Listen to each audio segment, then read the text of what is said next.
Bismillahirrahmanirrahim. Assalamualaikum warahmatullahi wabarakatuh. Waalaikumsalam warahmatullahi wabarakatuh. Kami Hamas Indonesia dengan ini menyatakan sikap satu, mengutuk dan mengecam atas tindakan biadab Zionis Israel yang telah menyerang warga sipil Palestina. Kedua, kami meminta kepada semua negara, terutama Republik Indonesia, untuk memberikan partisipasi atas terjadinya perdamaian di negeri Palestina. Ketiga, kita dari Hamas Indonesia memberikan support kepada pejuang-pejuang Hamas Palestina untuk tetap senantiasa istiqomah bertahan, mempertahankan negeri Palestina dari para penjajah Zionis Israel. Empat, kami mengharap berdoa kepada Allah Subhanahu wa Ta'ala, semoga para mujahid-mujahid yang menjadi korban kebiadaban Zionis Israel menjadi para syuhada yang dapat memberikan imbalan di sisi Allah Subhanahu wa Ta'ala di surganya, menjadi amal ibadah menjadi para syuhada. Amin. Amin. Yang terakhir, semoga Allah Subhanahu wa Ta'ala mengutuk dan memberikan azab dengan keras kepada para Zionis Israel yang telah menzalimi warga Palestina. Wassalamualaikum warahmatullahi wabarakatuh. Waalaikumsalam warahmatullahi wabarakatuh. Militer, tabrak, tabrak, Allahu Akbar, Allahu Akbar.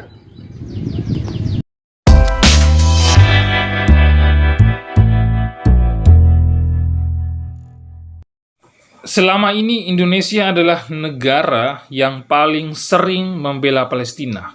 Pembelaan itu kita bisa menarik benang merahnya karena ada kesamaan mayoritas agama antara Indonesia dan Palestina.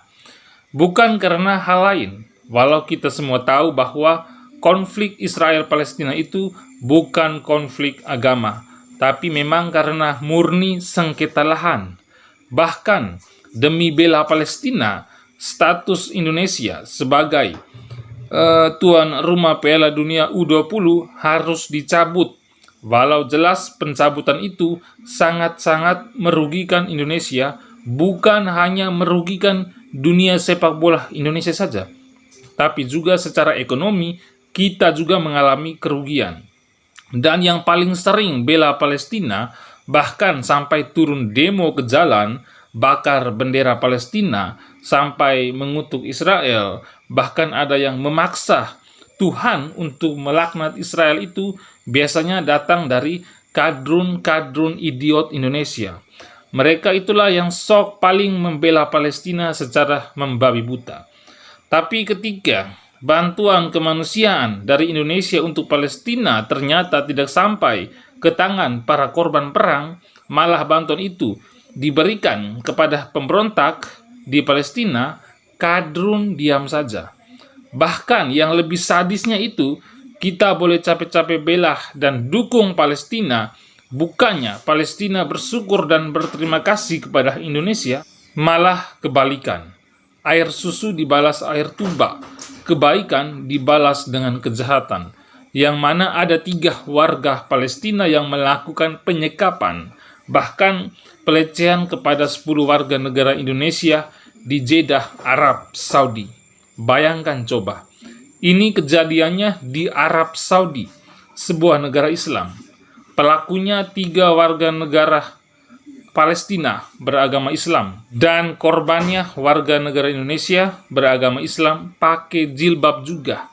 Tapi malah kasus ini sunyi senyap. Tidak ada satupun warga Indonesia, termasuk kadrun yang kemarin demo bela Palestina dan melarang Israel untuk masuk Indonesia, menolak Israel terlibat dalam U20, mereka sama sekali tidak bersuara. Yang kemudian turun demo demi membela 10 warga negara Indonesia kita yang menjadi korban penyekapan dan pelecehan tersebut. Nah, untuk lebih jelasnya, mari kita cek videonya berikut ini. Terima kasih Anda masih bersama kami di iNews Today bersama saya Dian Mirza dan juga Aldi Hawari. Nah pemirsa, ini ada kabar kurang menyenangkan kembali datang dari buruh migran Indonesia di Arab Saudi. Dan kali ini ada 10 orang wanita pekerja migran disekap dan dianiaya oleh oknum warga negara Palestina yang mengaku sebagai penyalur tenaga kerja. Nah, ini beruntungnya pemirsa LSM Bangkit Migran Indonesia Saudi Arabia berhasil menyelamatkan mereka. Tenang, tenang.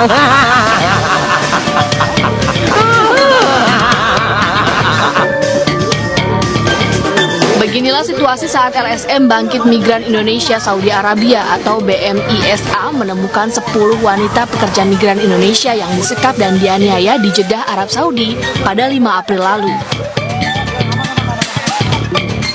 Sebelumnya, tim LSM BMI Arab Saudi mendapatkan laporan dugaan penyekapan dari suami salah satu korban. Beberapa anggota BMI Arab Saudi langsung mendatangi lokasi penyekapan yang merupakan bangunan tempat peristirahatan. Perwakilan LSM juga menghubungi aparat kepolisian Arab Saudi. Namun di saat yang bersamaan, para pelaku melarikan diri melalui pintu belakang. Sempat terjadi perlawanan dari pelaku saat dipergoki tim LSM BMI. Pelaku yang berjumlah 3 orang itu berhasil melarikan diri menggunakan sebuah mobil sedan.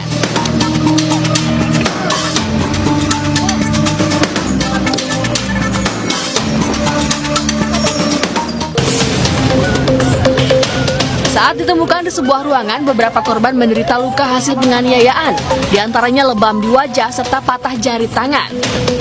Salah satu korban juga mengaku mendapatkan kekerasan seksual. Para pelaku kabur dengan membawa 13 ponsel milik para korban serta uang sebesar 6.000 rial Saudi atau setara 20 juta rupiah. Kepolisian Arab Saudi kemudian berhasil menangkap 3 pelaku 2 hari kemudian atau pada Jumat 7 April. Dari hasil interogasi, ketiga pelaku merupakan warga negara Palestina. Naas, seluruh korban kini juga harus diproses secara hukum karena status masa izin tinggal yang sudah melewati batas atau overstay. 10 pekerja migran Indonesia ini menangis setelah diselamatkan oleh komunitas buruh migran Indonesia Saudi Arabia atau BMISA dari sebuah tempat peristirahatan di Jeddah, Arab Saudi. Dan para pekerja migran Indonesia atau PMI ini disekap oleh 3 warga negara Palestina yang bekerja sama dengan beberapa warga negara Indonesia. Selain disekap, PMI yang ditawarkan pekerjaan paruh waktu ini juga disiksa dan dilecehkan. Pelaku penyekapan yang gagal ditangkap oleh komunitas BMISA akhirnya berhasil dibekuk kepolisian Arab Saudi. 13 ponsel dan uang 20 juta rupiah milik korban berhasil diamankan. Para pelaku akan menjalani persidangan untuk mempertanggungjawabkan perbuatan mereka.